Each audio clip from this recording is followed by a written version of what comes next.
Right. Welcome back, everybody, to Train the Trainers. I can't see our attendees, but I think you're here. So, um, you guys are back this time just with me, Rachel Wagner, and Josh VandeBerg. Hello. We are going to spend about 2 hours today in preparation for the Building Performance Institute Building Science Principles Certificate exam. Think of this as like a group study session. Let's go to the next slide, Josh. All right. A reminder that this webinar is part of the Green New Deal Housing Train the Trainers program. Thank you to Green New Deal Housing and their sponsors for making this program possible. This project is funded and supported by the University of Minnesota Extension Regional Sustainable Development Partnership, by our industry partner, the Energy Conservatory, and with support from Minnesota Power. Let's go to the next slide, and then that way we'll know what we're doing today, right, Josh? Right on. All right, folks. This webinar is more interactive. You see on this Where Are We Going list that Q&A is listed at the end, but we are really going to encourage you all to just speak up with questions throughout these 2 hours. The idea is to have you all feeling more prepared for the computer-based exam that you will take. You all should have received your unique exam key for the Building Science Principles exam this morning. And that key is good for a year, but we're not encouraging you to wait a year before you take the exam. Today, we're going to give you a short overview about how the BPI Building Science Principles book is organized, although Josh and I are sure that you're all already familiar with this. We're going to spend probably the biggest chunk of our time focusing on content within the book that was either not covered or not covered as extensively in your T3 training up to this date. Then we're going to go through a few study tools that we think will be useful to you as you continue to prepare yourselves for the exam. We're going to give you just a short overview of what to expect in the test. And we're going to give you just a short list of recommendations for when you test, since each of you will be taking this test on your own if you've not done so already. And at the end of this PowerPoint, this webinar, by the way, is not going to be a whole bunch of PowerPoint. It's going to be a lot of just me and Josh on the screen talking. And also we're going to be looking at the pages of the book electronically. But this PowerPoint will be loaded into the T3 cohort portal to use as a resource when you study. And the last slide, or the second to the last slide, I forget, in this PowerPoint is a list of the resources that we reference during this study session. So you can write them down, but also know that we're giving you web links embedded in this PowerPoint. So without further ado, I guess we're going to dive into the book, huh? Yeah. Can I just say just a couple words quick? Oh, please. Yeah. So in my experience, at least on the educational side, when we're learning about new ideas, new topics, if they are new and truly new, there are probably going to be topics where we have to see them 4 or 5 or 6 times before that retention actually happens. What's really lovely about this test is you don't have to be at that level to know it off the top of your head, but navigating the book that the test is based off of is a big thing that's there too. But what I do think about this process that we're doing today, it's so important, is that even if we had covered it in previous trainings, it's one more reinforcement of some of that information, and then maybe some introduction of some new stuff that wasn't a focus of our trainings previous. But just to know that depending on where you're at and in terms of building your fluency in the building science lingo and all of that stuff, we're probably going to be at different levels across the board and on the different topics, and that's perfectly fine. and perfectly normal. There's probably gonna be some things that you know off the top of your head. There's gonna be some that you'll have to have a reference to kind of get to that point, and just to know that that's, the purpose of this test, I think, is to test your knowledge, but also your ability to find the answers through this reference too. So just to kind of keep that in mind as we're progressing through, this material here today. Excellent. Thank you, Josh. So let's just look at the chapters in the book. This is something that you can refer back and forth to, both in our PowerPoint and obviously in the first pages of the actual book. I believe almost everybody in this cohort is using the book itself as, meaning the paper copy of the book, which the more I utilize the paper copy and the more I also look at an electronic version of the book, because I have both, the more convinced I am that the paper copy is the only way to go. I think if you are at all a physical learner, and most of us in the building trades and trades adjacent field are physical learners to a certain extent. So that alone, I think, makes it great. But you can take it with you, the actual book, and you don't have to log in every single time you want to find something in the book, like I discovered this week. So chapter 1 is an introduction. It focuses on building science. We're going to get into more of this in a moment. Chapter 2 is heat and insulation. Chapter 3, air and air sealing. Chapter 4, moisture and moisture control. Chapter 5, mechanical systems. 6, conservation strategies. A whole chapter gets devoted to something called the US DOE Home Energy Score, not to be confused with a home energy rating score. There's a glossary and an index, and then there's a little bit at the end really intended for homeowners on how to choose a home performance contractor. And I think one of the most notable things about the organization of this book is that it's different from the organization of the modules that you have all been taking in the Train the Trainers coursework, and in, frankly, all of the coursework that Just Housing delivers, which I think is a more integrated approach.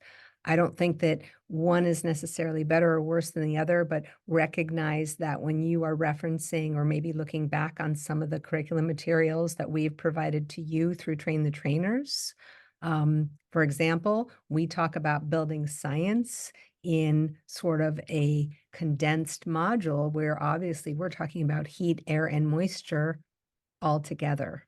So that's a great example of that.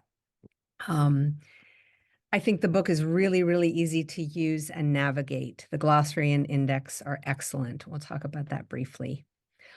So maybe we want to just dive into maybe what's different, or what, go right into now the elements that we feel need additional focus. Maybe we haven't covered as well, unless folks have questions.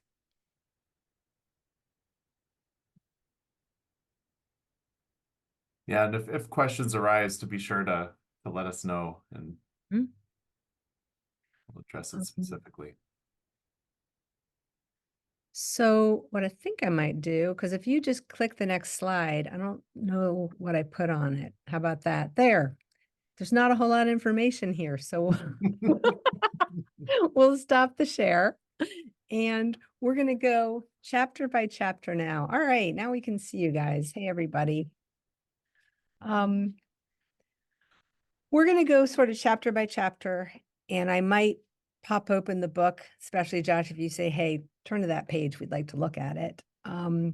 We're going to focus on things right now that we feel is either covered differently or we didn't touch on, or we touched on very lightly in the training you've received to date. There's not a whole lot in the introduction, but there are a couple of things that I think I pointed out in prior classes, and I think probably the best thing to do is to share the book. Is that all right? Yep. Okay. In the introduction to the BSP book, they are, wrong one. Oops, mine is paused. Wait a second.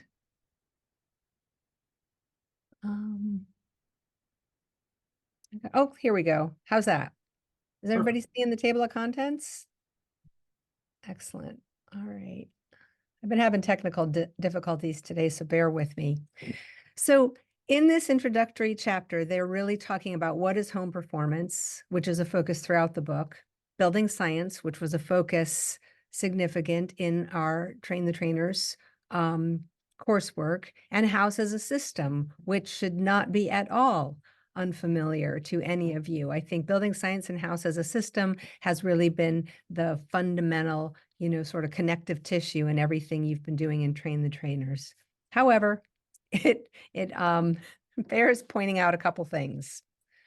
First thing is that the Building Performance Institute's book is really focusing on their house as a system. They specify 4 distinct components, and they call them building, mechanicals, environment, and occupants. Now, we differentiated the names of these systems a little bit differently, or these components differently, when we were talking about kind of integrated design, building science, house as a system. And I think that what we taught you all is really important. But when they test you on this, and it is likely most of you will have this question on your exam, know these 4, because it's a multiple choice test. And we've learned that you don't get extra points for questioning how they're naming something. So building mechanicals, environment is sort of both interior and exterior, or the separation between, and occupants. And they go into this in the book.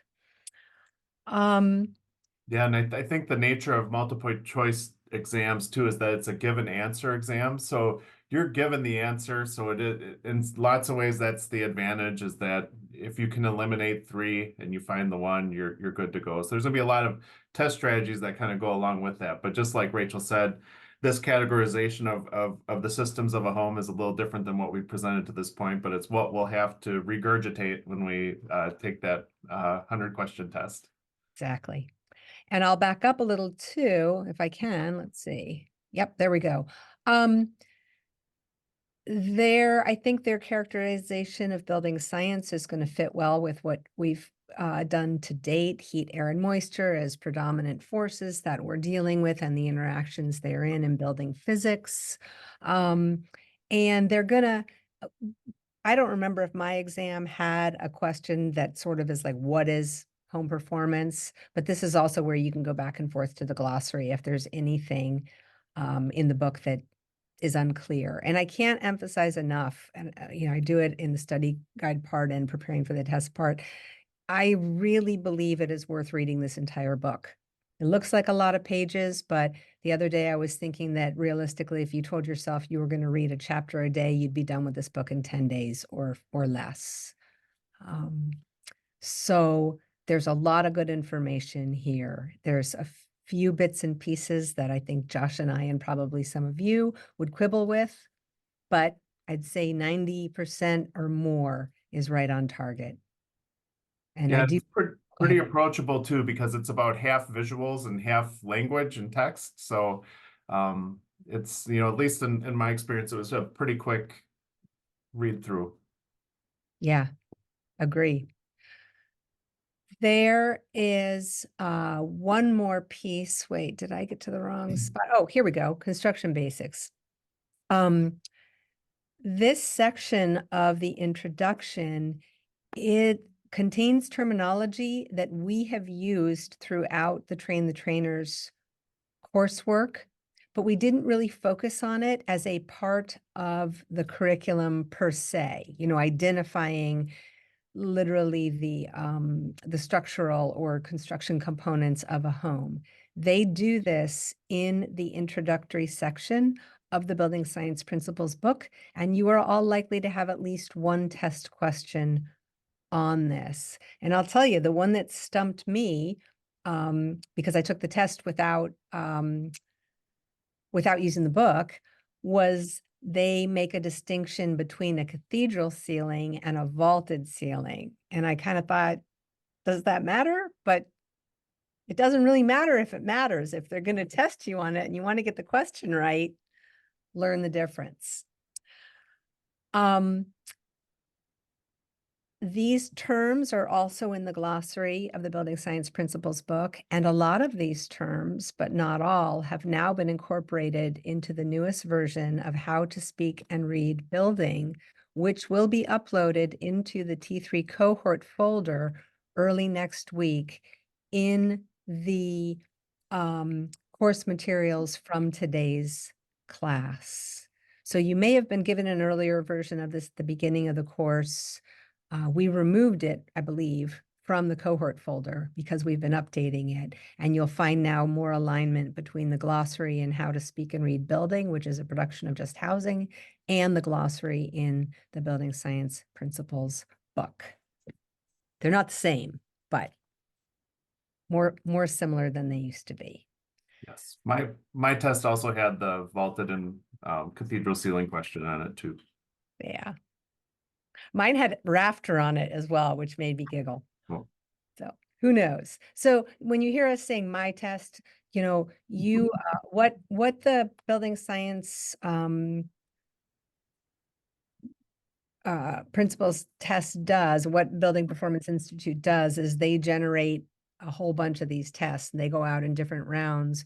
But when they issue a group of keys, like they did for the T3 cohort, they mix up the numbers so that if you were sitting next to somebody and you were trying to copy on their test, you couldn't because your number one might not be the same as their number one. And so, and they vary the questions a little bit while maintaining the content. So I took this test last July. Josh took it more recently. I'm sure we didn't have exactly the same test. We certainly didn't have the questions in the same order. So we don't know exactly what's going to be on your test, but we do know that all of the content that's going to be on your test is in this book.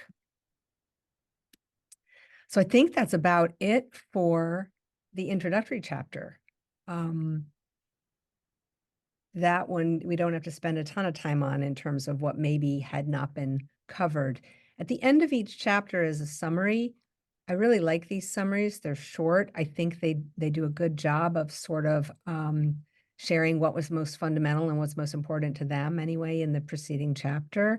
And then that's followed by a little test your knowledge, which, as Leah noted to me recently, she wished it had more than 5 questions, and so did I.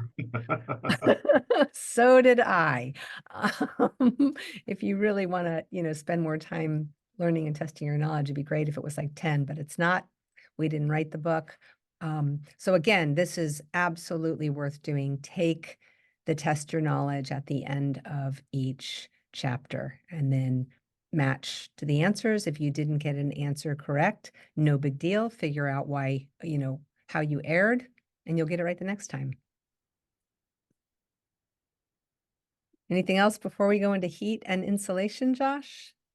Oh, not that I can think of. I think that's great. And the review questions I would definitely do. And we've got a couple other ways to sort of test your knowledge too that are outside of this book that we'll see later. But yeah, again, if you get through a chapter, read the summary and do the review questions and it comes to you pretty easy, you're probably good on most of that material, and probably want to focus on the ones where maybe the answers don't come quite so easy for you. Excellent. So this chapter, really, I would say the next 5 chapters, the heat and insulation all the way through conservation strategies, chapter 6. I find these really interesting. They all have, I would say, and correct me if you think I'm wrong, Josh, I would say they all have a much stronger focus on existing housing than on new construction. Yes. And arguably the home performance industry in the past anyway has had a much bigger sort of focus on existing homes than on what we do new. Maybe the idea is, well, you're always going to get it right when you do it new. We take best principles and we apply them, but we all know that's not the case. I would say it's much easier to apply high performance and good building science to new construction than existing. But the industry and BPI, the Building Performance Institute, is, I think, really focused on preparing people to enter the home performance industry more so than the construction industry. And most folks who are working in the home performance industry, you know, some and probably a large percentage of their work is going to be focused on existing homes. Um, I Yeah, really and like that about the book. really strong push too in that 2008 ARA money that came up for weatherization. And then there was a huge push for folks to know about existing buildings and test them and test in, test out after they air seal and do insulation measures. So Mhm. huge focus way back when on existing buildings for sure. Yeah. So that said, one of the things I like about you all getting this opportunity to take this building science principles exam and also to utilize this book is you get this additional focus that frankly we simply didn't have time to cover in all of the focused coursework that we have presented to date. So this, I would say, is just augmenting the education you've been receiving so far. It is just as important as what we have presented to you in different formats.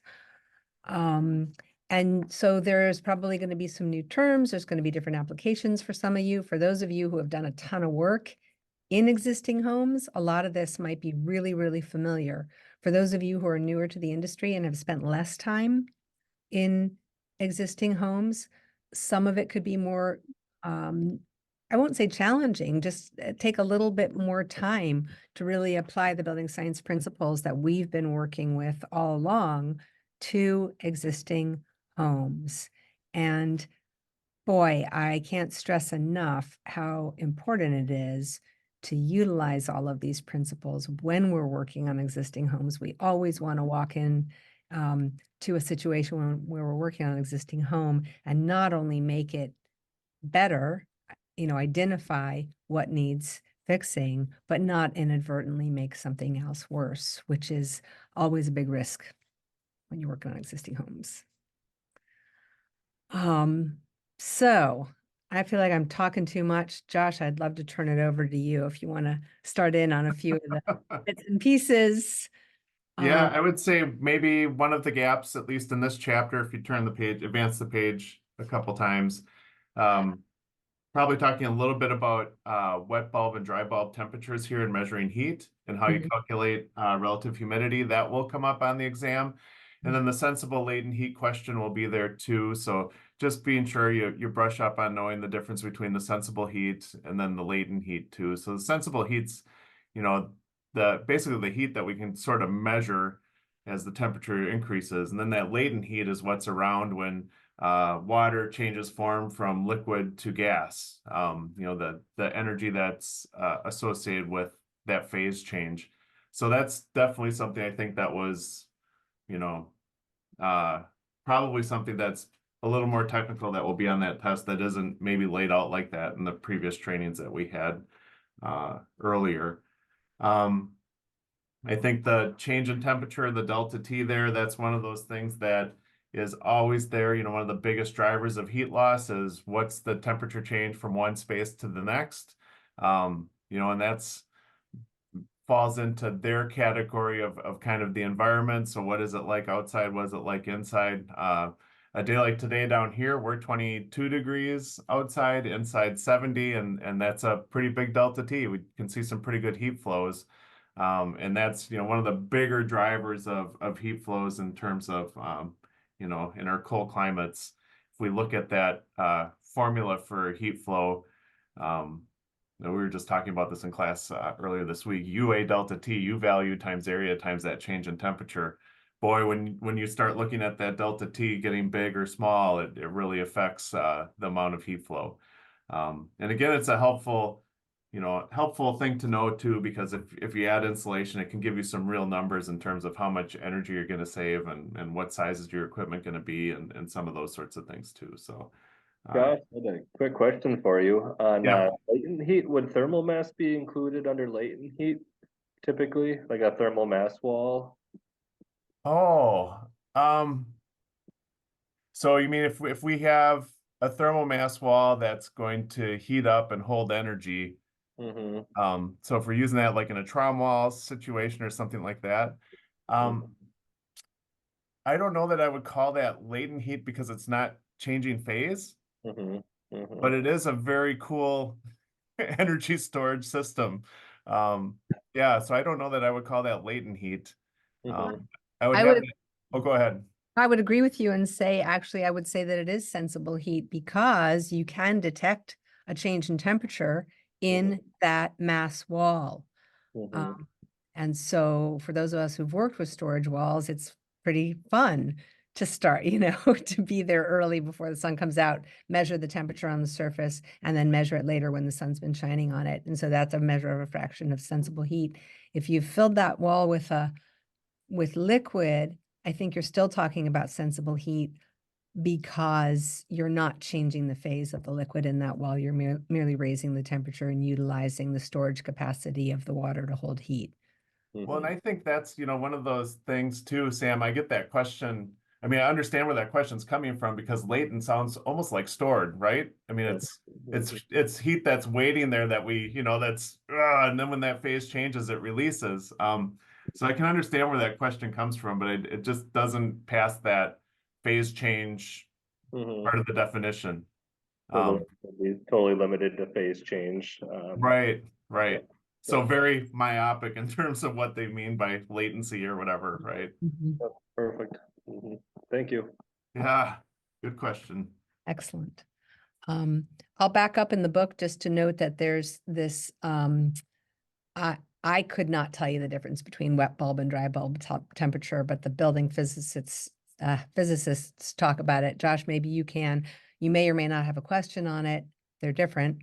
So, Yeah, well, and that goes back to like physical there science. it is. It's somewhere where you have the sling psychrometer, so you have the one thermometer that's wetted on the end, and you spin it around, and you'll get a different temperature compared to the one that's not.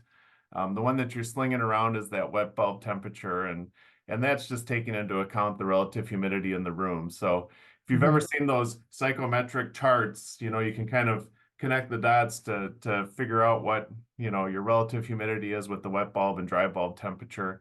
I don't what do I say about this?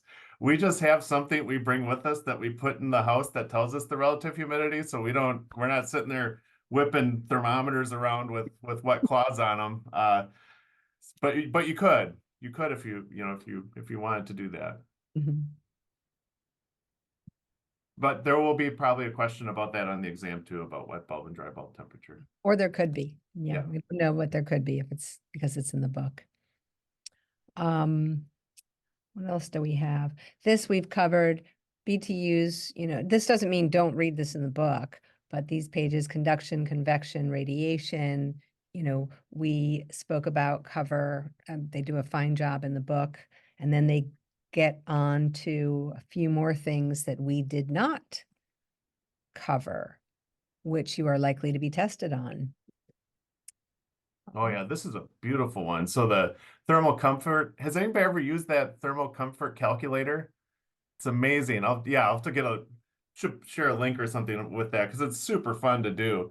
But basically, you take the temperature of all the surface around you, and if you want to do that radiant mean temperature, it's showing you here, sort of the effects of it. If we have better windows and better insulation on a cold winter day, our walls and windows will be warmer, on the left-hand side here, and then on the right-hand side, maybe not as good insulation, or well, it's not even that, it's just more windows. The effect of that 59 degrees in terms of how much area that is, we feel that is cold. There's a lot of times I've run into folks in houses where they tell me their windows are leaky, and then once we run the blower door test, there's actually doing just fine. And what they're feeling is sort of that convection loop that happens by those windows, and they're feeling the cold, radiating. I shouldn't say the cold radiating, the body heat radiating from them to that cold glass.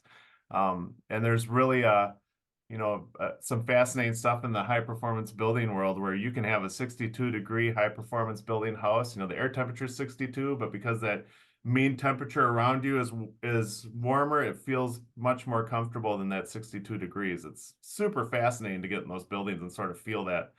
So yeah, that comfort is one of those things I think that I had a question or two on that, I think, in my 100-point test. Mhm. And it's important to know how to calculate one because they will give you the temperatures and then ask you which of these four answers is the radiant mean temperature. or Yep. mean radiant temperature. Mean radiant temperature, which is just an average. If they've given you, the 5 numbers, you total them up and divide them by that number. And the other thing that's in this page is an ASHRAE definition for human thermal comfort, excuse me. And that may be on the exam as well. We don't know, but it's in there. There's a standard, as Josh was saying, you can calculate it. And there are, people teach courses on this. It's pretty significant because when humans are not comfortable, it's when they tend to call up their contractor and complain Yeah. about. And what I absolutely love about that calculator, like if you get in there and do it, it only counts for 85% of the people will be comfortable in there. There's always 15% they're going to be too hot or too cold. It's never a guarantee. But my wife Leslie was really cold at work, and so we did a radiant mean temperature, and then we sent it to the facilities to say, hey, we're sitting and working. It's too cold for that sort of activity, and then sometimes that's enough to get that temperature boosted up too. So it's good All right. to know. Excellent.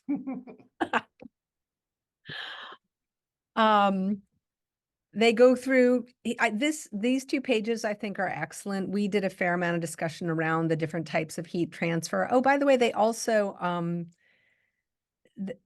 in the book, they kind of harp a little bit on the technical terminology to use to describe the movement of heat, air, and moisture. And you may be tested on that. So be aware that they're talking about heat transfer, airflow, and moisture transport. And I guess I have to confess that I don't think I was as careful with my use of language in our courses. And so know that according to the Building Performance Institute anyway, they would prefer that when you were talking about the movement of heat, air, or moisture, that you use those verbs.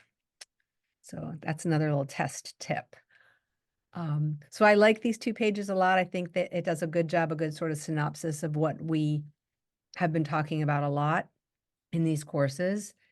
And then I think we're going to talk a little bit about the many pages they devote to types of insulation, because we didn't do this in this same way in your coursework. And I think it's a great exercise. And for those of us who are working more in new construction and with high performance homes and are trying to be sort of more sustainable or cutting edge, you're all going to notice that there's barely a mention of mineral wool. There's not going to be a mention of hemp. At least I don't think so. So this book is a little behind the times in terms of what's sort of new and on the horizon. But I think the book, for the most part, does a good job of describing what most of us are going to encounter in existing homes. And I say for the most part, because there is some weird stuff in here. And we're just going to tell you, I think when we think it's weird, like the way they describe bat insulation as if you could make it yourself at home. That said, you're going to have questions about bat or blanket insulation, loose fill insulation, understanding the difference between loose fill and bats, understanding that there are multiple types of rigid insulation. Where is all that? Oh, I guess that's coming a little later. I'm sort of scrolling through some things that I think we spoke a lot about. Although we talked more about defining the thermal boundary when we were talking about new construction, you're going to hear a lot in this book about inspecting the thermal boundary, discovering it, identifying it, sometimes guessing, because you can't always get up or into a space. And so you're going to surmise where the thermal boundary is or the pressure boundary is. They use the term pressure boundary a lot. That'll be in the next chapter, as opposed to air barrier. And now, my favorite section, I'm going to hand it back to you, Josh, because I'll get The cranky. types of insulation. Yeah, I'm not sure what requires emphasis here, other than it's probably a good practice to go through this because there are insulation questions on the test. The tricky part about it for me is that they use some assumptions for the R value per inch thickness. That's a hard and fast one number. And I've always sort of learned about it as a range. And so when we get into that, it'll be important to reference the number they have, not the number we have in our head. And for me, you know, when we're training students and when I'm in industry, we always use the R value that's on the material that we're installing. So it's this brand, this, you know, form of insulation, and then I have the sheet, the data sheet that tells me what the R value is per inch. So when we get to, you know, the right side of the page here, we have some of the numbers that they're going to quiz us on when we, you know, are in the test taking part. This is a good table here on the right to see. And I think, I don't know if you guys look at this and you know, if you agree with these hard and fast, that's great. I know that in my experience, it's always varied based on which cellulose you're using and who the manufacturer is, along with the fiberglass bats too. I was at the Johns Manville Science Labs, that was probably 8 years ago, and they had a fiberglass insulation bat that was an R10 per inch thickness. And they used it on the space shuttle. So, you know, I think it's a little presumptuous, but these are, you know, I've always used 3.5 per inch for cellulose and fiberglass, and knowing that it's a range somewhere between, you know, 2.8 and 3.8.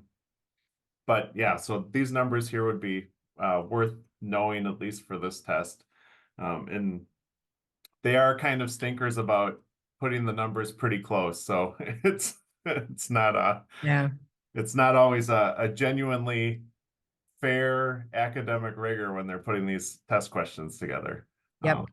So, and I think that the bigger learning in the exploring the R value of insulation is, first of all, to recognize what Josh just said, which is that different manufacturers and processes are going to yield different R values. So as a practitioner, you want to be aware of that.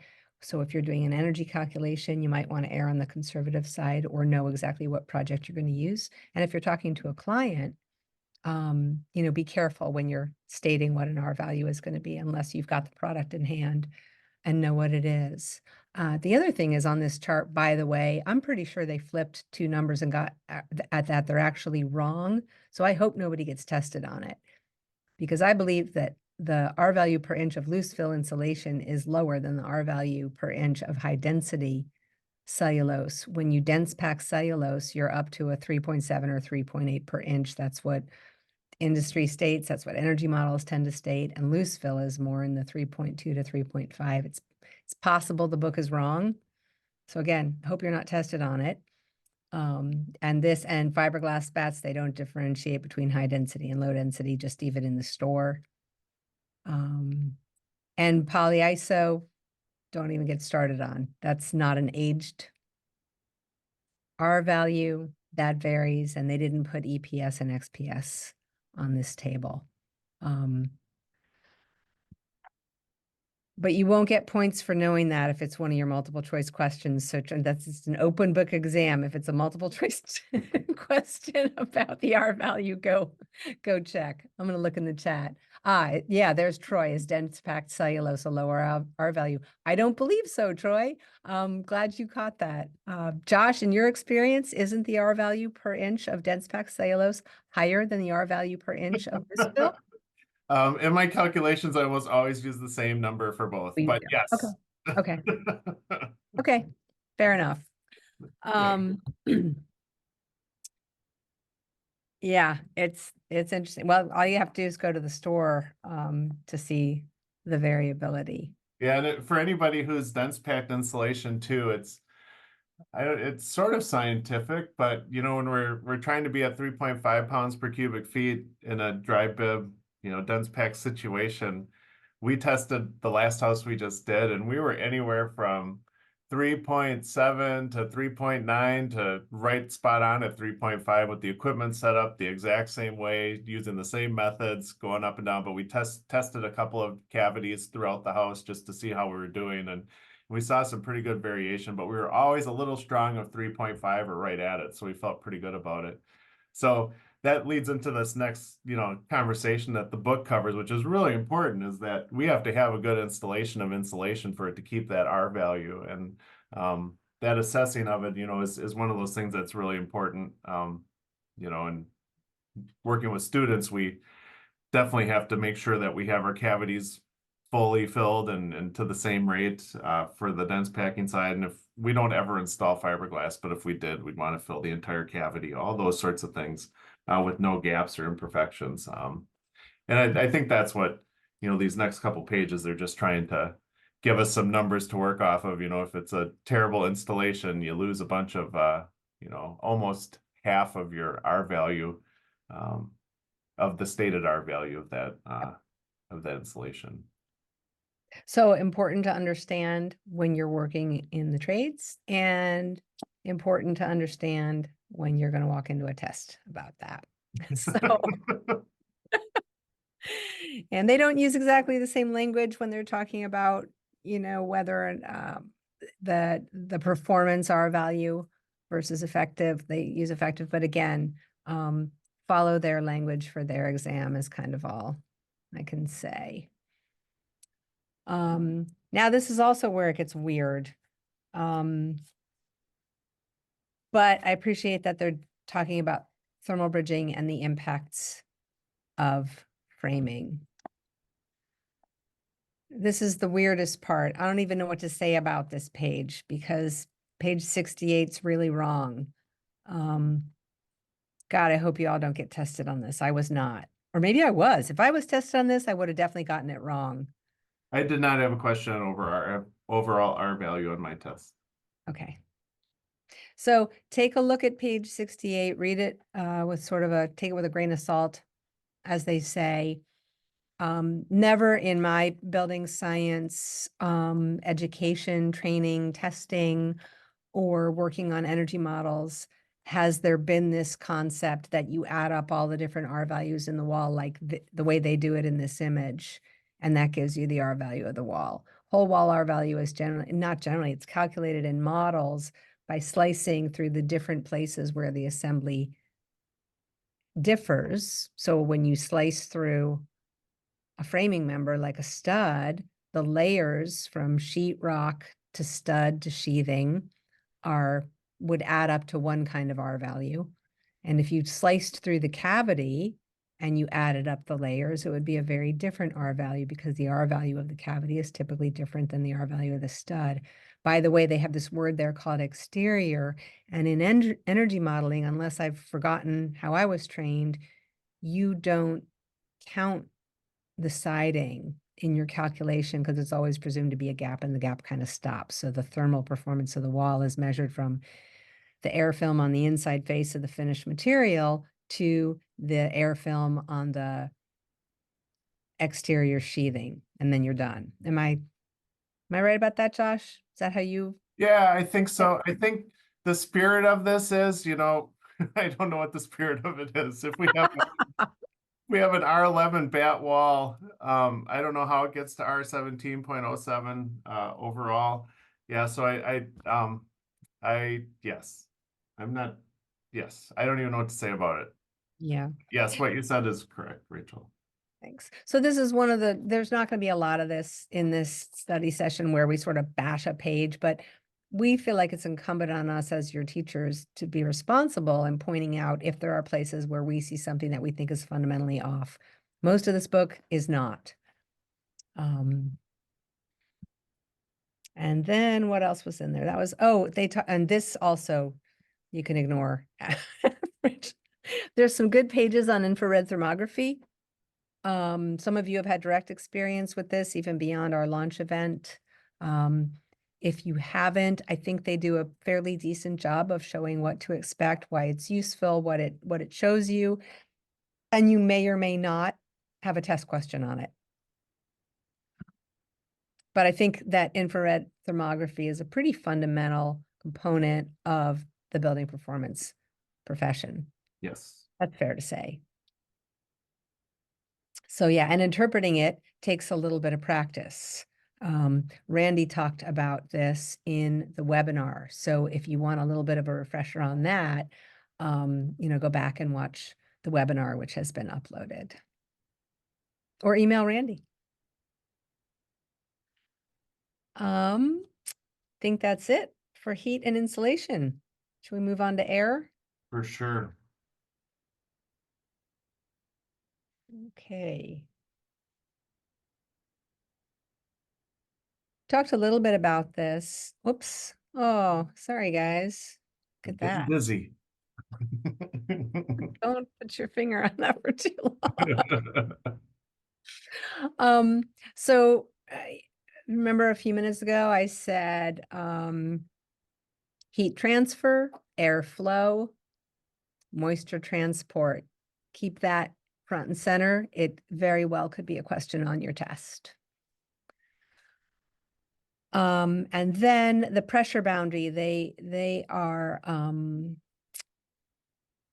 they're making reference to the pressure boundary an awful lot in this chapter and once or twice in later chapters. So you can anticipate a question on that. And they stress, I think rightly so, the importance of the alignment between the thermal boundary and the pressure boundary in terms of getting better building performance and occupant comfort. And that they both need to be present and that they're not necessarily made from the same materials.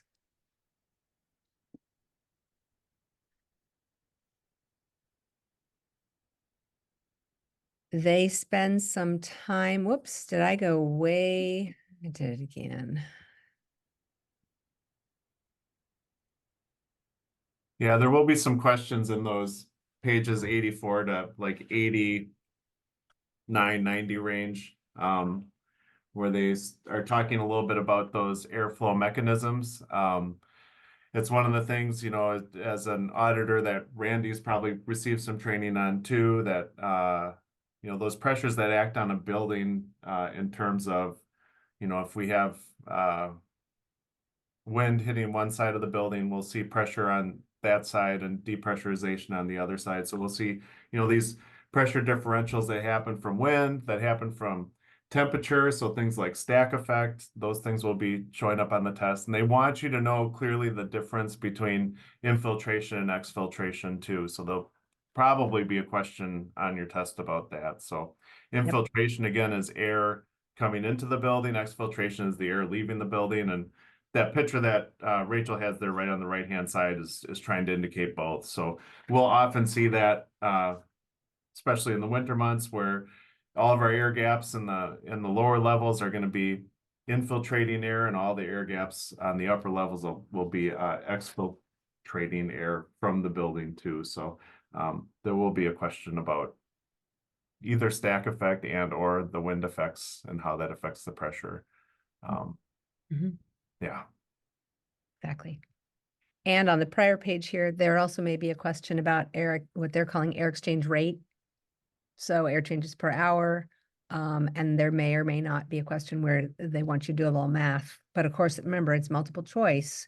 So, you know, if you haven't committed this equation to memory, tag it in your book or go back to it so that you can do a fairly quick calculation. They're not going to give you anything super complicated. Yeah, and I don't know if your test had numbers with that one. Mine just asked what you were supposed to divide it by when you did the ACH times the 60. What do you divide it by? And I had to pick from the four answers. Yeah. So I Okay. picked zebra, got it wrong, and but Okay. no, I picked volume, but yeah. Yeah. The other thing they do in the air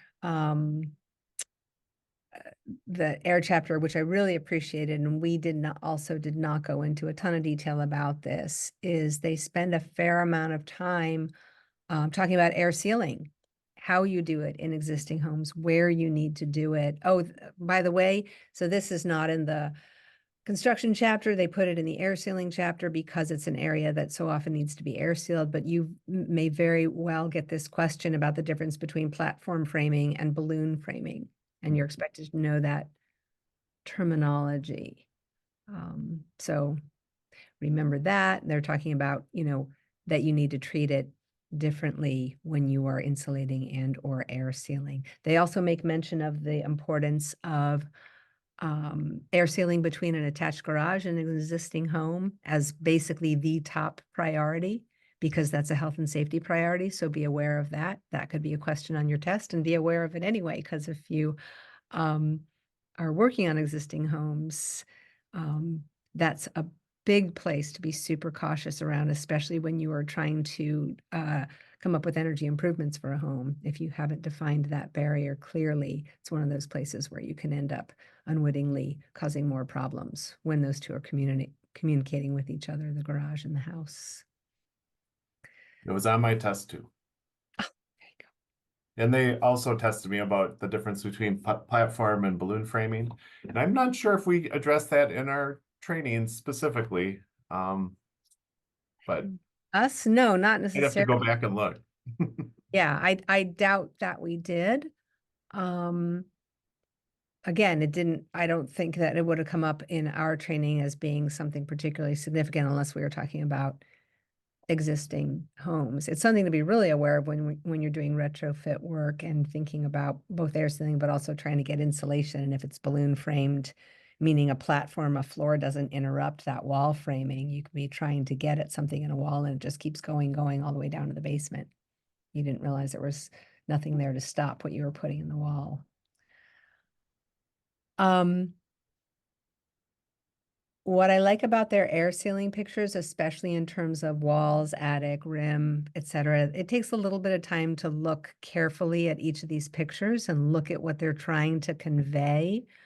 But as somebody who's spent an awful lot of time in attics and looking down the edges of eaves and through walls and then trying to write solutions that somebody else was supposed to do or sometimes draw them, I really appreciated the sort of illustrative nature of what's in this book. And you are likely to have a question or two about it, but also realize that I think this is a pretty good reference book for folks who don't yet have a lot of experience going into existing homes about what you might encounter. And maybe it's also a good reference for those who still are, as just sort of, I don't know, refresher. Anybody want to chime in about that? We just air sealed a ceiling, it was a few weeks ago now. And the first thing we do is we go up in the attic with no lights and we see all of the connection. Sure. Yeah, you can visually see the light from the lit room coming through every top plate around the perimeter on the interior, any of those interior penetrations, the can lights. I don't know why we love can lights so much, but we had 25 can lights in this house. And so, yeah, each one of these are, just these little beacons of light that you see when you're up there. And so while I was taking students two at a time up there to do the air sealing measures, we'd shut the lights off, hit the spots, turn them back on, readjust, go to the next one. Yeah, so it is shocking to think that 12 years ago we weren't air sealing the lids in our houses. And just our air changes per hour were at like 3.5 to 4 at 50 pascals, and now we're right around 1 just by doing an air sealing measures and kind of our ceilings with our new buildings. So it's pretty shocking, and I agree with Rachel. The pictures are really good examples of some of that. I think the box that they build around the recessed lights is probably a thing of the past, but if you're working in existing buildings, it could be something if you don't have those insulation contact can lights. Right. If you're dealing with that, my recommendation would be to remove those and put in the insulation contact ones and then be able to insulate up to them. But and I don't know if I had a question about insulated contact can lights, but I could see that potentially being one that's on there. And one of your test questions in the book in this chapter is about what's a good material to put on the top of the box that you build to seal above can lights, and they want you to answer gypboard, and I would have gotten that wrong. Well, that was on my test. That's Was right. it? Yep. Yeah. So again, do what they say. They want you to write gypboard because they think you're reducing the fire hazard, and your goal is airtightness, not thermal performance. So airtightness and safety, they're leading you, think about it that way in terms of drywall, even though many of us have seen lots and lots of XPS boxes work, right?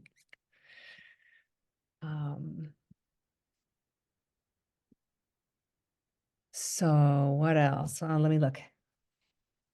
Where to seal, platform framing versus balloon framing. They talk about wind washing. That's likely to be a question on your test, and we don't know for sure. And I had sort of noted just all of these pages of general recommendations about air sealing, I think were helpful. This was my favorite though, where they tell you that, whoops, I did it again. I'm so sorry. I'm going to get better at this. That before you attempt any of the air sealing work, it's important to walk through the house and map out the sites and draw. So I want to meet the builder who walked through the house and drew with that amount of accuracy and clarity their map we're working on and knew where to put all of that air sealing, because I don't see that happen that often, but that's excellent. That is.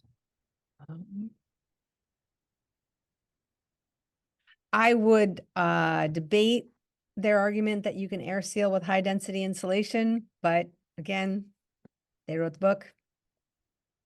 I didn't. I think that Joe Steebrook has an article on Building Science Corporation literally called "Don't Be Dense," about don't mistake dense spec insulation for air sealing, but well. That said, though, there's a lot of, if you look on this page in the upper left, that air sealing at the basement chimney was really impressive. So, and many of us have seen huge bypasses from basement to all the way up to attic. That is such a common place, by the way, if you are doing any kind of retrofit work. I see Randy nodding. You walk into the basement, and even if you don't have attic access in that house, if you walk into the basement and you see a chimney and you know it's going through the roof and you see these gaps around it, that doesn't even look like a very big one. Looks like about 1.5 inches. I've been in ones where the gap is like 4 inches all the way around it, and you know it's literally another chimney right up of air going into that attic. So this is the correct way to seal that, or a correct way.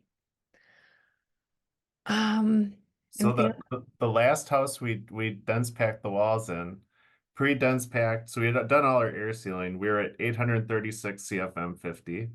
And then post dense pack, let me see if I can pull it up here. We were at 486. Oh no, you're totally proving me wrong, and you're proving. Well, but it didn't, I mean, it lowered our test readings, but our airtight layer didn't change. We just slowed, we just slowed that air coming through the leaks that we still had in our wall assembly. And we have all sorts of things going on with that house too. So, with utilities that we hadn't even touched the rim and band yet. And so there was all sorts of things that were going on with it, but yeah. Well, I think of anything under 500 CFM 50, unless it's the tiniest house ever. That's a good number to me. Hey, it's pretty tiny.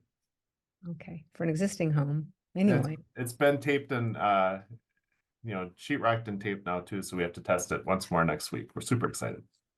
All right. We got one more in the chat. Let's see. Okay. Evergreen house also a drop of 1/3 the midweek after the insulation, but the air sealing hadn't changed. All right. I take it back. And I didn't know until we've been testing it. Like I had no idea. I was always told that you don't air seal with dense packed insulation. Right. So Right. Yeah. Okay, but it does slow it. Anyway, again, all of these images, for those of us who have been doing a lot of this kind of work, they're all going to look familiar, but they're just so nicely illustrated and defined and described. So yeah, enjoy them, take a look at them, keep them for reference. They do talk a little bit about the blower door, which, we've spoken about. And you may well have a question on the blower door exam or the blower door testing as well in this chapter. So that first question on test your knowledge was on my test. Oh. So which of the following is the difference of measured air pressure between two areas? Mm-hmm. So earlier in the chapter, they call it the change in pressure, or delta P. Mm-hmm. So that was one that was on my test. And actually, I think a lot of these in the in the test your knowledge were stuff that were on my test. So again, So if you take, know those, yeah, take these questions. Remember, you only need a 70 to pass. All right. We're doing good. We're pretty far through. We've been going about an hour. We're going to be here for another hour. I think we're in good shape. We're going to talk a little bit about moisture. I think we spent a fair amount of time in our building science and systems thinking and integrated design classes talking about moisture and moisture control. We're going to go through a few things that they speak about, maybe some of its terminology. Example right here.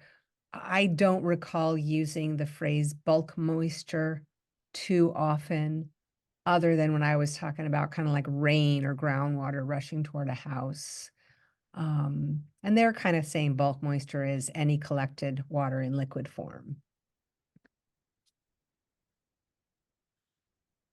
Then they talk about something we didn't talk about, called the moisture cycle. And I had this on my exam, a question on this. So whether or not you think it's particularly important to your work, it's very likely to be a test question that they consider. There are 4 steps in the moisture cycle: condensation, precipitation, collection, and evaporation. And again, it's a multiple choice test. Expect a question on that. There may also be a question on relative humidity or dew point, especially about the notion that condensation occurs at 100% relative humidity. I have a vague recollection of that. yes. And dew point being the temperature, right, at which air reaches 100% relative humidity.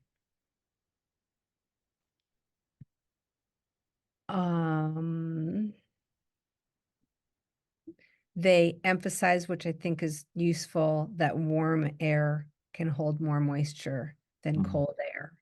That's why the dew point is different when it's colder versus warmer out. And then they spend some time talking about indoor air quality, IAQ. And in particular, they talk about moisture. And they also talk about VOCs, and they make note that VOCs, which are volatile organic compounds, aren't necessarily caused by moisture or moisture-borne, but their presence is exacerbated often by excess moisture. So this is the chapter where they decide to be talking about VOCs mostly. Also the chapter, by the way, where they talk about that term transport, that very well could be on your test. I think it might have been in the end of chapter quiz. That the movement of moisture is defined as moisture transport. And I think we talked about moisture flow. So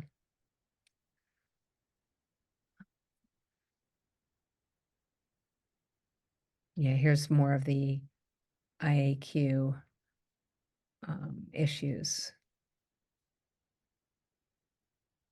I think that's all I got, that where I felt there was something that we necessarily didn't. Oh, and in moisture transport on this page here on the right, we spoke about capillary action, diffusion, gravity, air movement, all as mechanisms for transporting moisture. We may not have differentiated for you and said there are 4 fundamental ways that moisture moves. That might be what question on your test.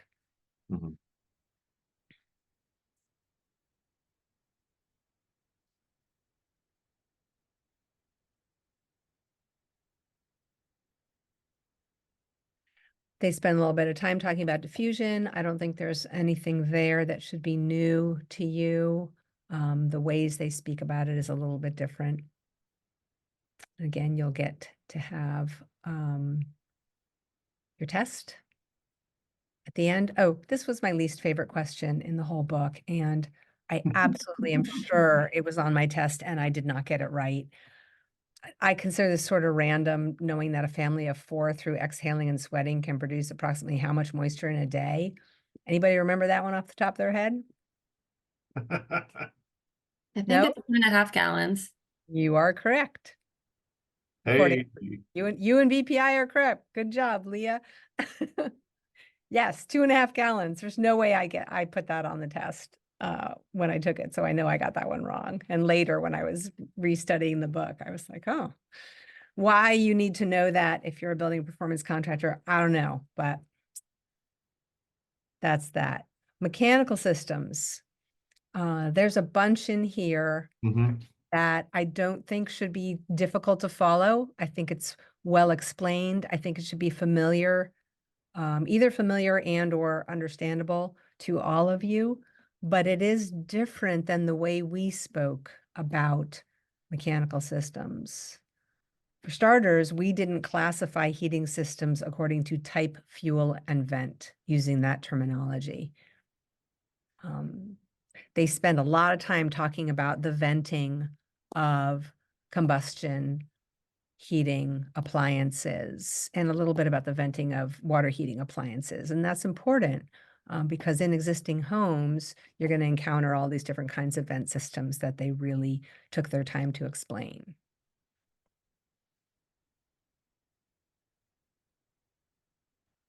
They go into fuels in some depth. We did a little bit, although we mostly harped on natural gas, a little bit about propane, which they call LP, liquid propane, same thing. We just call it propane here. And they don't spend a lot of time talking about how nasty fossil fuels are and how bad they are for people and the planet, but they just keep telling you what these different kinds are.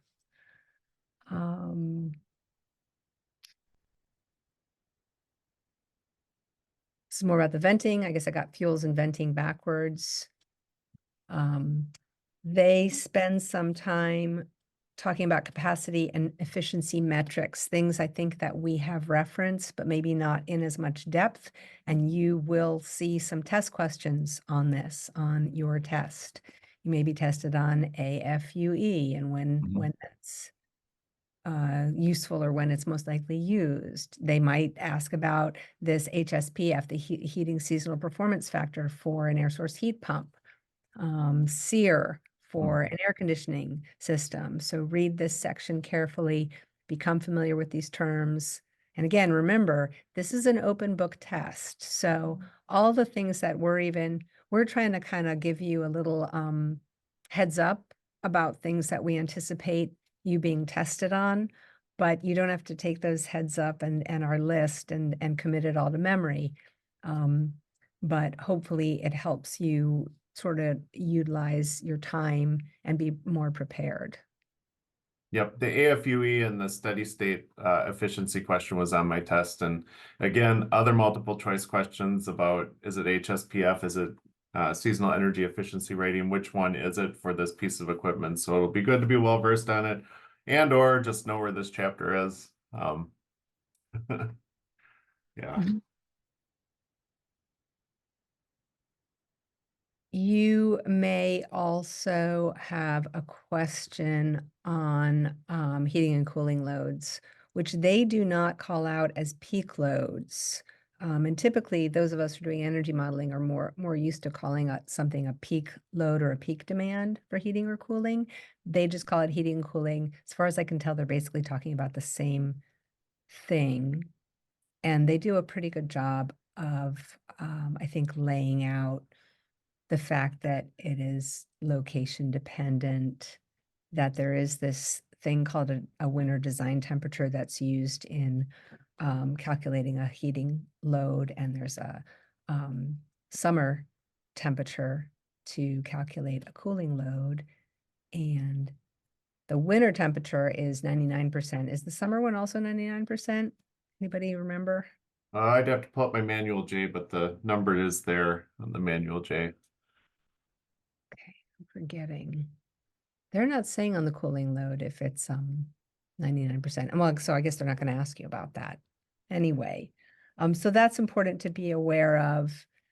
And I think also sort of helps in general in kind of the building science and the refamiliarizing yourself with the idea of these loads, which are really a quantification of the power needed to keep the house comfortable under the more extreme conditions. So the size or capacity of your cooling system or your heating system. These are not quantifications of how much energy you're going to use over the course of a season.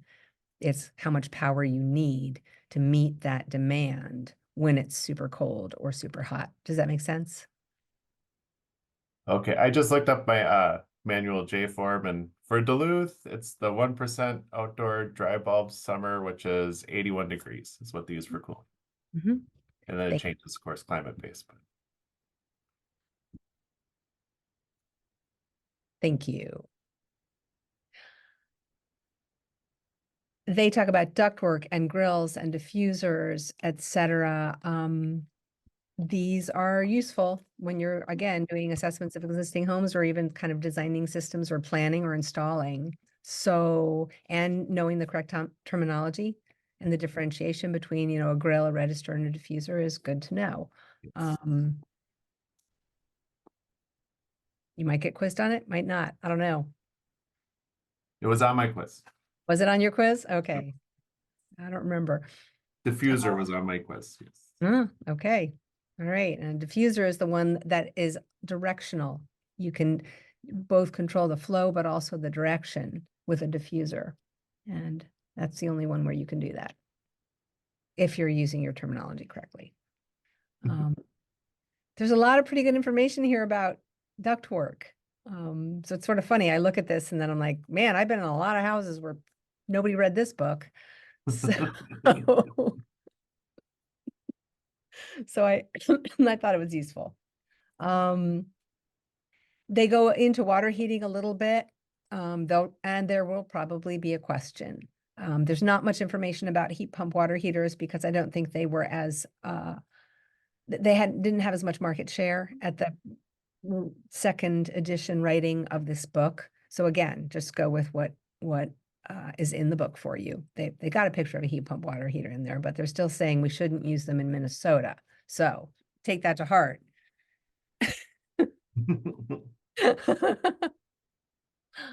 Oh, okay.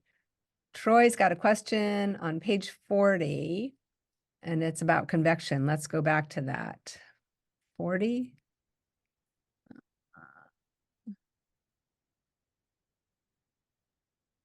Rachel, it looks like in the top left corner, you can type the page number and it'll Oh, take you there. look at that. Well, the problem is everyone, it's hard to, thank you. I wonder if I've got other things in my, let's see if that works. Good, thank you. All right. Okay, fire away. What's the question?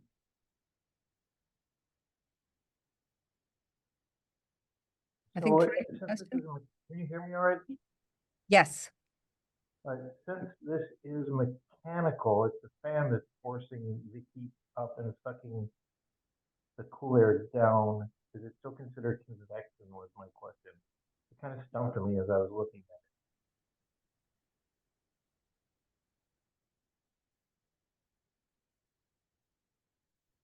Josh, you want to answer that? Oh, sure. Yeah, I mean, I think the like the idea of convection in that system maybe isn't, I mean, part of it is the mechanical system itself, but you know, we're doing our supplies, which is going to be the warm air low to the floor and casting it through the room, and then we're pulling our cold air returns from the top. So we are, you know, creating these situations where we're trying to take advantage of that convection to make that system work. I think it's, you know, that's what we say the primary delivery of those forced air systems is convection. And you know, we're hopefully in our design and execution of those systems we're taking advantage of, you know, sort of that natural convection loop that happens, you know, as the air is warm, it's rising, as it's cooling, it's you know, becoming more dense and heavy. But I would say that you know, that diagram itself doesn't do much for me in terms of explaining convection. Probably the diagram on the right hand side is the one that looks a little more to me like a convection loop, because when I think of convection, I sort of think of loops that are happening in the house naturally. But I see it sort of as it's a little dissociated in that diagram on the left, I think. Because there's a whole bunch of convection that's happening there besides, you know, two red arrows on the left and two pink arrows on the right. There's a lot of things that are going on there.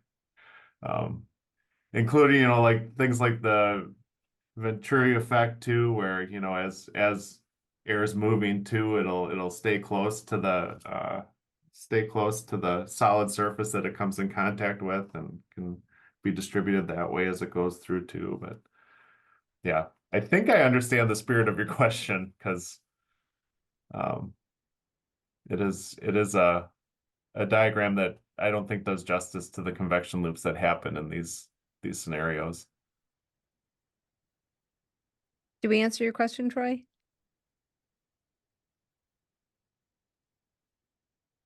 Yes, you did. I was thinking the intake in a convection loop would be down at the floor, not at the ceiling.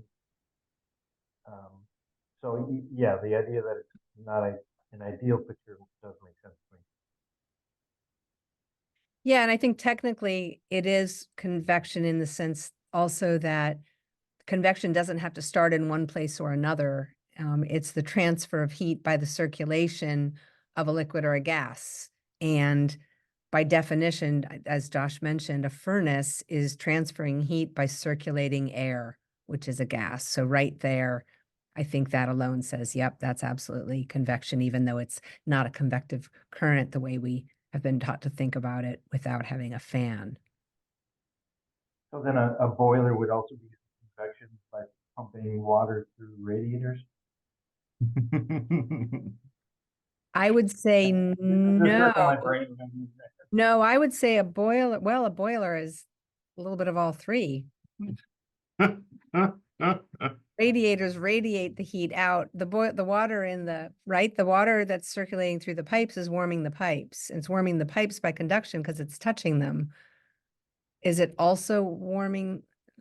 It's always cooling when it's pumping it through those pipes too. So yeah, I mean, I think Yeah. there's convection that happens there, Yeah. but yeah, it's I think, to me, like, the challenge of it all is we don't see any of these just operate separate from any of the others. I mean, I think there's, it could be radiant energy that comes off of a forced air system, that comes off of a closed loop boiler system. Yeah, I think Yeah.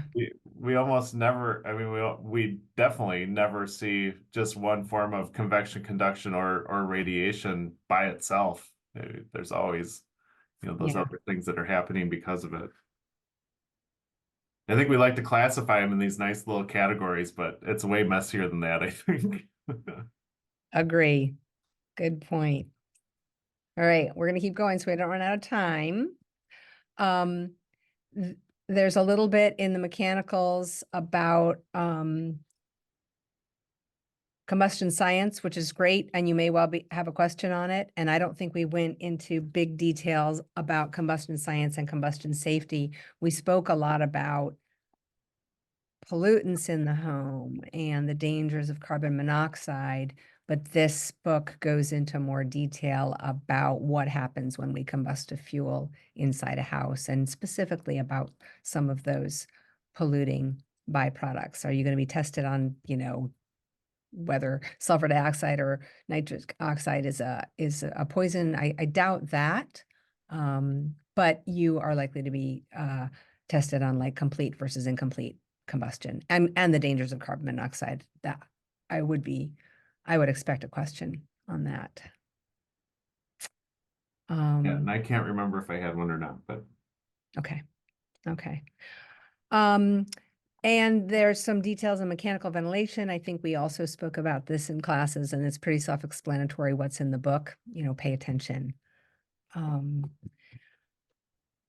We're going to talk a little bit about their section on conservation strategies. I would say we didn't spend much time on this in the coursework leading up to this, although some of the readings that we had presented talked about conservation. And actually the excellent webinar with Randy was an hour focused on this type of information: energy audits and consumer education, understanding about conservation, where we see issues and how we address them. So I would say read this carefully, understand what an energy audit is meant to do, what it typically includes, and then one of the things they spoke about that we really didn't talk about because it drives me nuts. And I don't know how often you do this, Randy. I would love to hear how often you are expected to do sort of cost benefit analysis. They are talking about simple payback and savings to investment ratio and longer term payback. Are you expected to do this in your work as an auditor, Randy? Not, you hear me?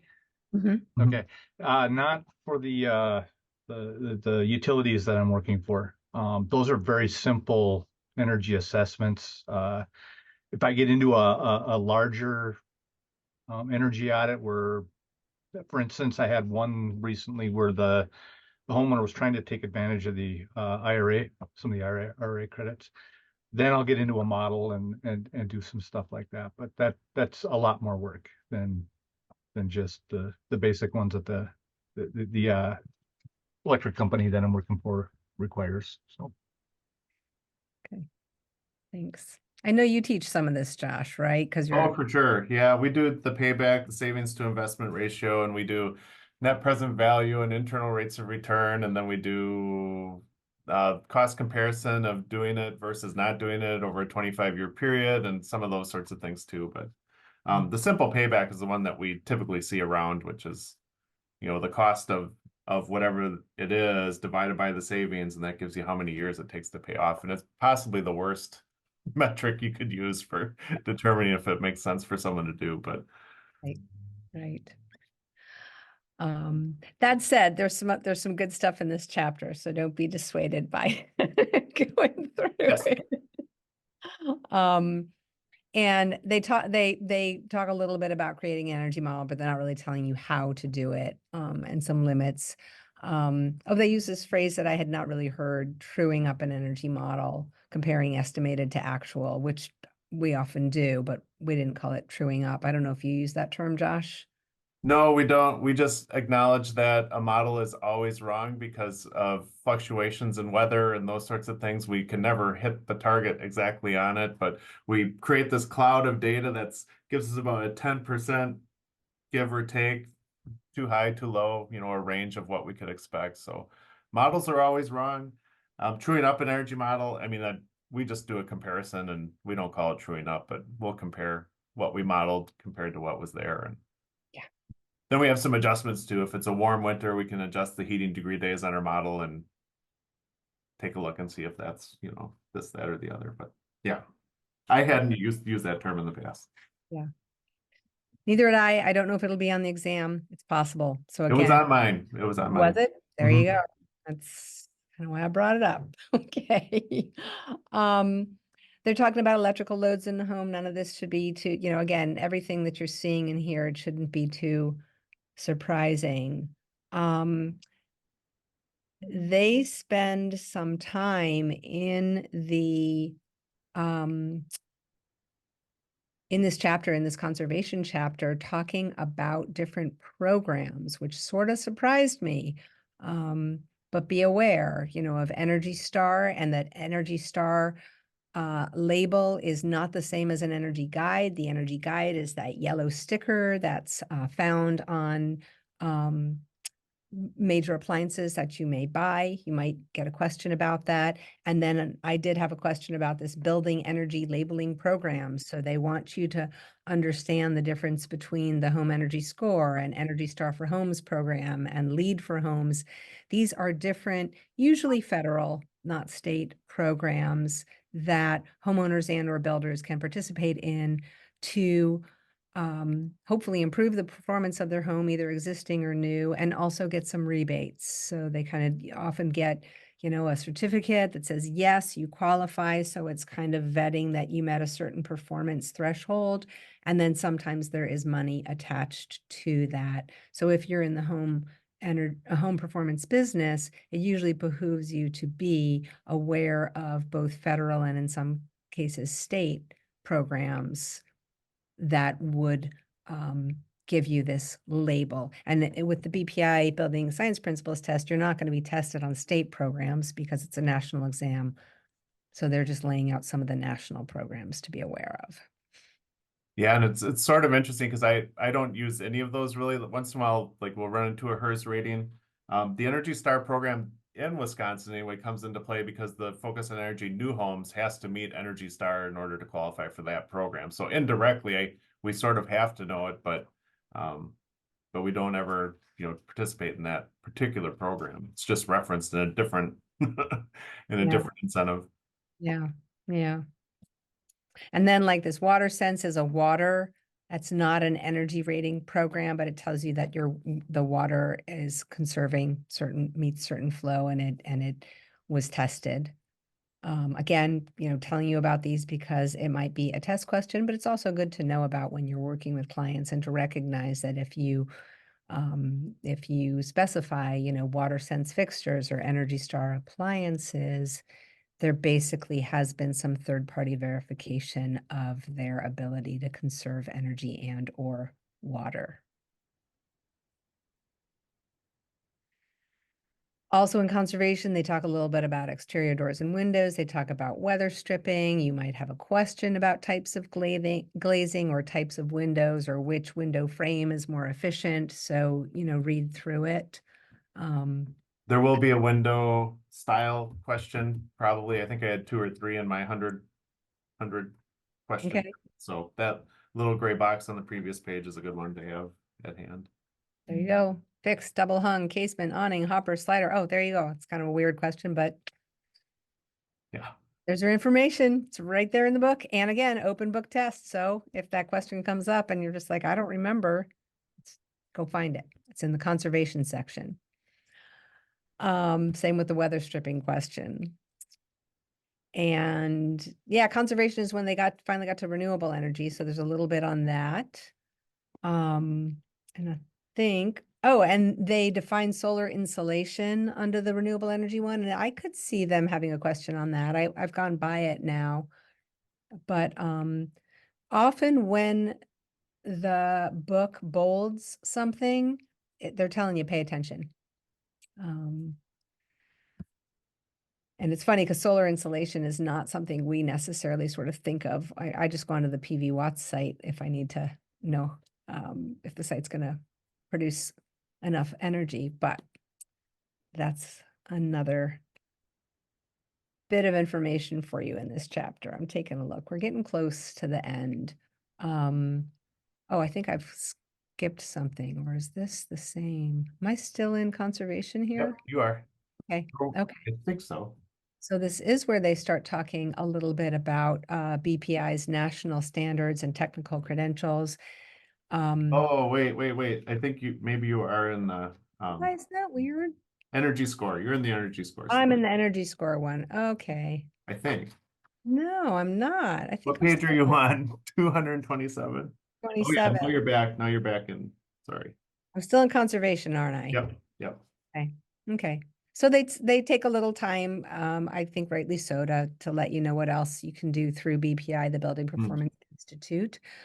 Different standards, different certifications that you can study for and test for. And these are well-recognized credentials with, I think, pretty decent educational sort of, opportunities behind them. And then the tests, some of them are written exams, and then there are field exams for some of these. And I don't know if that's a question on their exam, but it's nice to read about. Then there's just a couple more sections. This home energy score chapter, I didn't enjoy it because I never use this score, but they gave it its own chapter. And so read up on it. Josh, you said you don't teach this rating system, right? No, I had an adjunct instructor who taught my billing envelope course probably 6 years ago, maybe or so, and he swore by it and used it. But he was the only person I'd ever met who had. But so I don't know. Okay. Equilibrium 3 here in Duluth used to use it. I don't know that they still do. Randy, do you use it? Yeah. No. Okay. Okay. But you might be tested on it, so read about it, know it exists. Actually, I won't even say you might be, you probably will have at least one question on it. Know that it exists, important for this test, might not be important any other time in your career.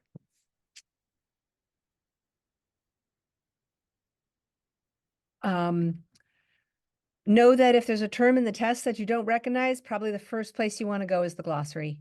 It's a pretty comprehensive glossary in the back of your book. And then I don't think this is on the test, but in the back of their book is something called How to Choose a Home Performance Contractor. And I do not remember any test questions that had to do with this. Me either. Yeah, so know that it exists. I would kind of ignore this piece for now. That makes sense? We've got about 25 minutes left to talk about study tools, what to expect, answer some questions. Right on. Yeah, we're Well, not that's doing. my job, isn't it? Am I supposed to share that stuff? Yeah, Okay. Just wait, it's coming. and we'll keep answering questions. We're going to briefly tell you a little bit about sort of what to expect, but we're going to talk a little more about kind of tools you can use to study. And I think we've been talking to you all the way along about what to expect. You know, it's a multiple choice test. There's 100 questions. You're not timed. Oh, That's okay. there, We can keep going. there. All right. That's it. That's it. We have 5 things. Hey. Yeah, so do you have a slide on growth mindset? No, by view. Okay. Okay. Yeah, so the growth mindset, that's just the, the probably hearkening back to what I said earlier before we even started, just that we're all at a different spot kind of in our building science journey, and to keep in mind that if there are things that, if there are bumps in the road with this test or the material or whatever it is, it's we run into some students who will be here who say they can't do chemistry or they can't do math, and trying to switch that into,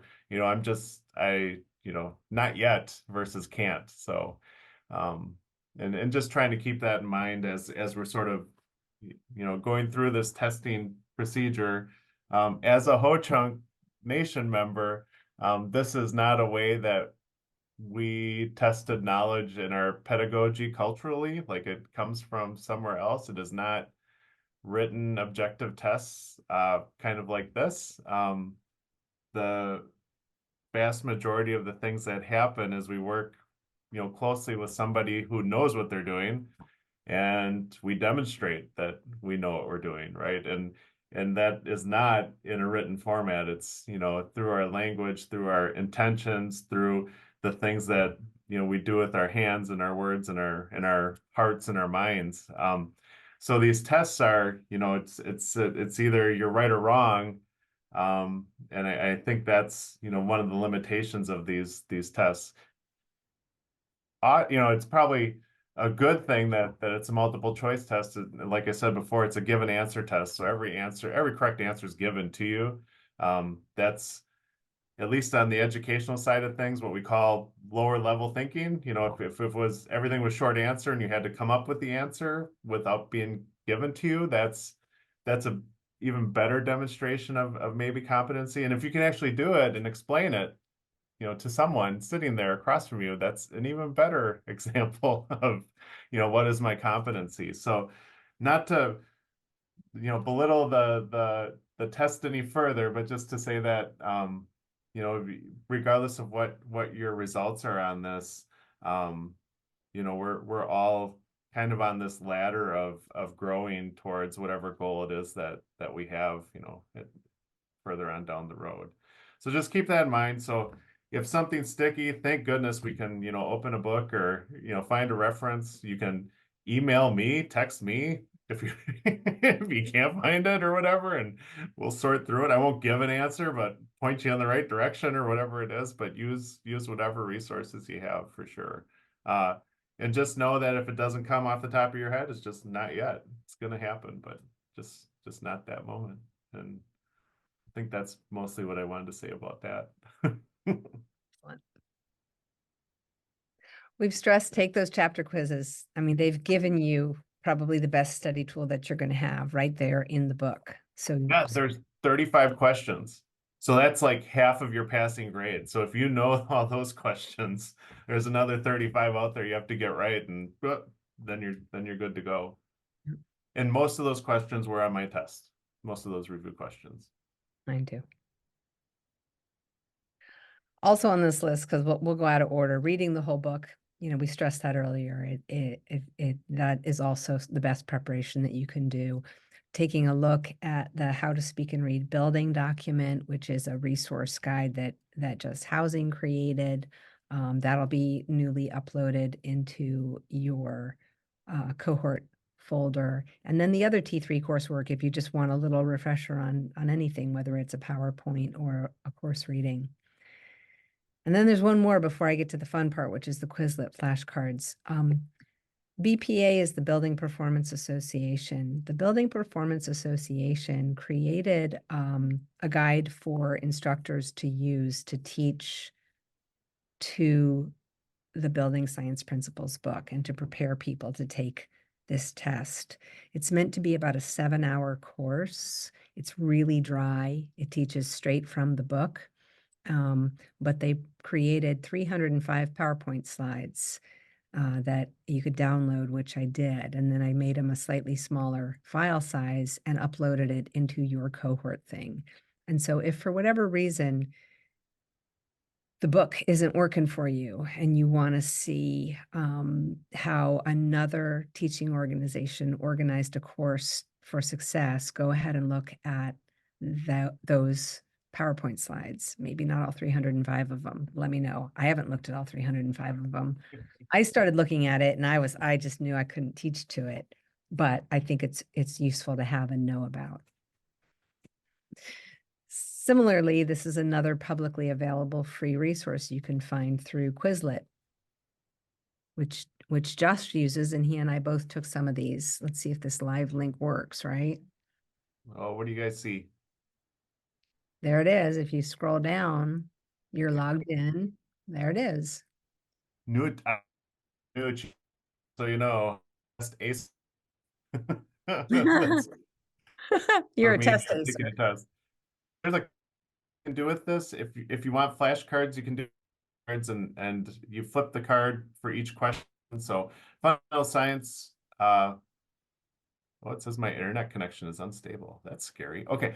Fundamental scientific principles that govern home performance are collectively known as physical laws, building science, diagnostic, thermodynamics. Who wants to pick? Which one is it? Someone unmute yourself and holler it out. And Holler it out.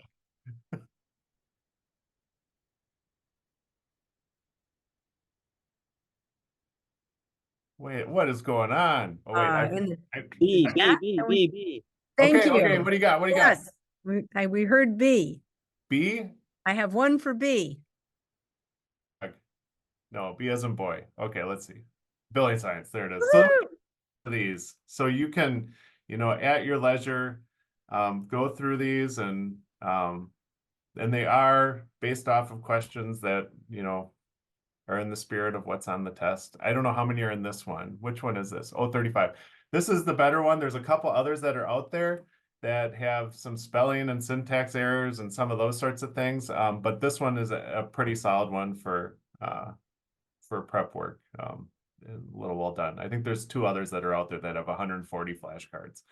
You can also take them in test format too. So if you want to, you can, and it will run you through basically run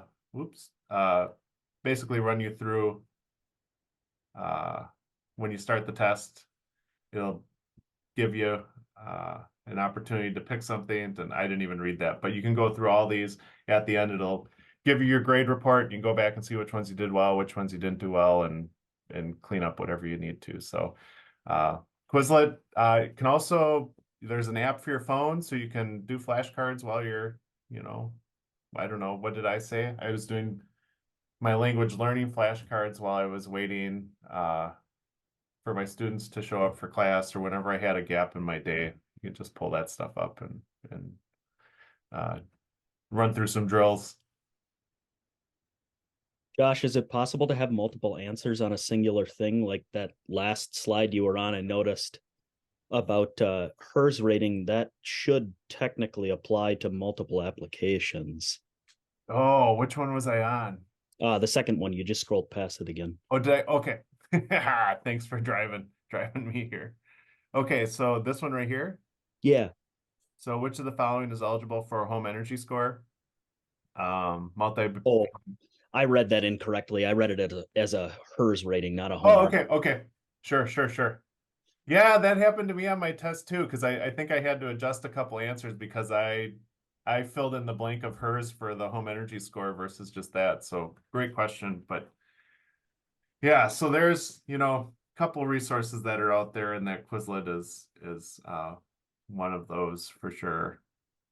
Does that Quizlet, is that just for the building science principles, or does that cover, like, for instance, the building analyst technician? Oh, I haven't searched for the BA test questions. There may I be. did. Oh, you did? Yeah, there's another set. I think it is building analyst, and it's longer, more questions, and they were harder. So Quizlet is used for all sorts of things. It's not a BPI thing. It's like a just general learning tool, right, Josh? You've been talking about this for a while. You can just go up into this. Yeah, you use the take a search look bar at and you what you start, can and use. sometimes you just say building Energy performance or building super performance slow. institute. Nothing's happened with my internet. Yeah, so there's a couple. There you go, building analyst. Yep. The one I would have is just take a look at when created and make sure it's current with, what BPI has, because sometimes there's old things that are in here, and just you're studying the current content.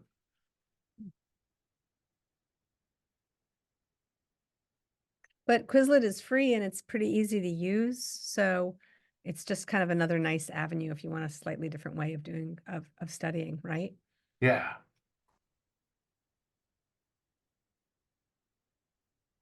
Let's go. Yeah. So we've kind of said this, 100 questions, they are all multiple choice, and it's A, B, C, D. There's four choices to every question, and there's only one right answer. And as Josh said, they're giving you the answer. So one of those answers is correct. And it's definitely easy to get tripped up on some of the questions. Either the question can be a little misleading or the answers are so similar that it's hard to discern. But that's where we're getting into the part about, how to take a good test. Don't put yourself under pressure, take your time. There is no time limit on the test, and you need 70 correct or 70% to pass. And you get your result fairly soon after you finish the test. They kind of calculate it right then. Yeah, and I would say too that, I probably the first 45, 50 questions, I read all the answers, and then I'd have test fatigue, and then I would just grab the first right one as I went carried on after that. So yeah, take your time, take breaks, whatever it is to kind of keep that mental fatigue at bay, so that, they are, in terms of like questions being misleading or whatever, I think they are in multiple choice or given answer tests. Academic rigor is disguised as tricky questions. So just make sure you're reading the question carefully and you're reading the answers carefully, and I think we've all been there where we finally realize that, oh, they're doing something sort of sneaky here, and now I have to, spend a little more time with this, but it's one of the things that happens. Troy asked the question, what does one need to do to keep the certification once you have the certification? I don't know the answer to that. I don't think you need to recertify with building science principles the way that you do if you were like a building analyst or building analyst technician or an energy auditor. But I should check on that. I don't know if someone else has that answer. I don't have the answer off the top of my head, but I can look into it too for sure. I know, like with our OSHA 10 certification, it's good forever, but employers may require it every so often. So yeah, it'd be interesting to see what the exact language is here for this, and we'll dig in and see what it is and make sure. We'll get back to you. The Good certificate question. Yeah, it's different than other credentials in that you don't, I'm pretty sure you don't need continuing education units, and it doesn't quite have the same kind of sway like being a building analyst or something. But the interesting thing about this credential is it is required by the Building Performance Institute for any other credential you might want to get. And that's one of the things that makes it so valuable to have, because it's your first, foot in the door. And then if you like what you did, and like this field of work and want to pursue other credentials, you've got this now foundational piece and you can move forward with the other ones. This one about for when you test, I wrote allow 4 hours, which on the one hand sounds a little crazy for a 100-question test, but for a lot of us, myself included, I hadn't taken a 100-question test in a long time. And so just requiring the mental energy to kind of go through that, it took me about an hour and a half to take the test. So, I'm saying allow 4 hours, even though you might finish in 2, but don't put yourself under unnecessary pressure. So have a quiet space. I really urge folks not to try to take this test on a phone. I'm not even sure if you can. You might have to have a desktop or a laptop computer in order to do so. If that's a barrier for anyone, let me know. I can provide access to a desktop computer. Have your book at the ready. Have it with you. And I think I said this earlier, when in doubt, if there's a term that you're not familiar with or you can't remember where something might be, use the Building Science Principles Guide, the index and the glossary both are usually the best first place to go, because they're going to be sort of the fastest and lead you to where you need to go. And then lastly, prioritize what they have outlined in their Building Science Principles Guide. The information should be there in that guide. If it's on the test, the answer is in that guide. Yeah, and is anybody using a digital version of the book, or is everybody using the hard copy?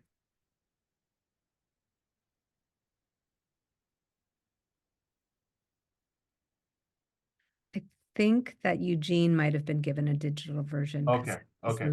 Yeah, I'm using a digital version, so. Yeah, so Oh, in that Sam, you case, are. and even not maybe just in that case, but to have 2 screens available is awesome.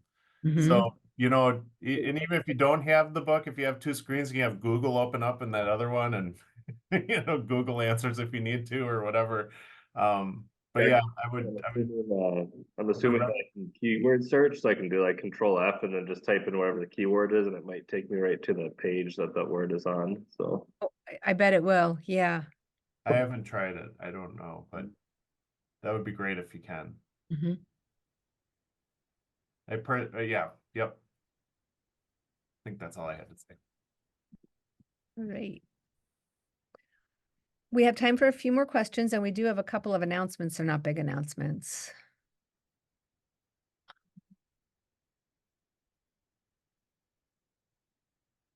More questions from folks about the exam, what's on it, how to prepare, things that didn't make sense.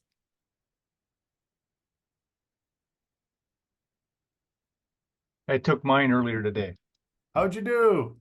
I passed Yeah. 94. Hey. Bravo.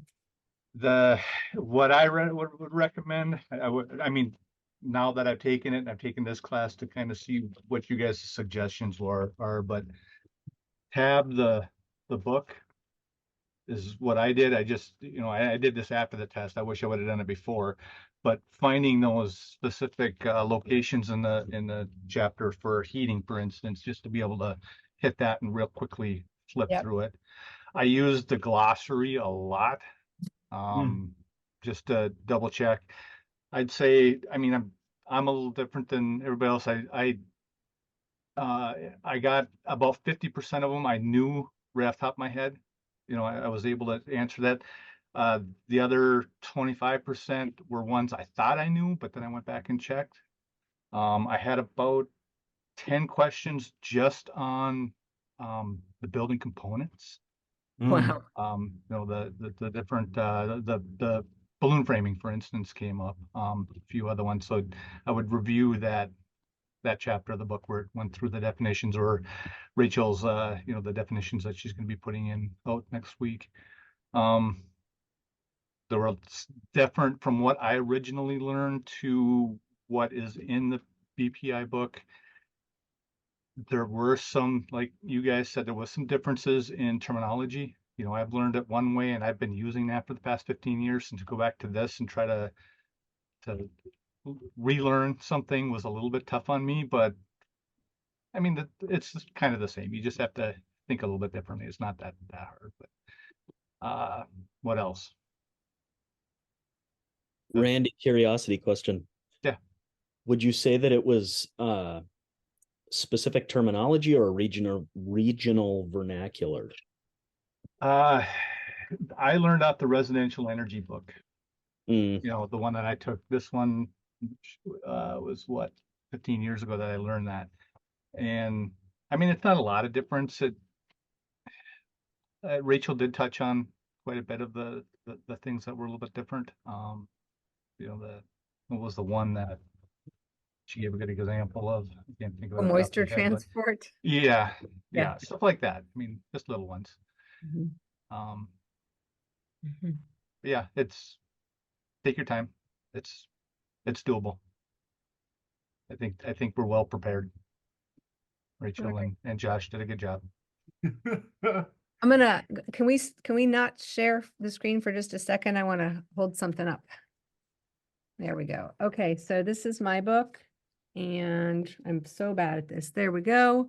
You can see my tabs, and all I used was a Post-it. But I ran them along so I can easily see, heat and insulation, air sealing, etc. So it's messy. It's not going to last forever, but it's long enough. It's good for the test. The other thing that I did, because I needed to for you guys, right?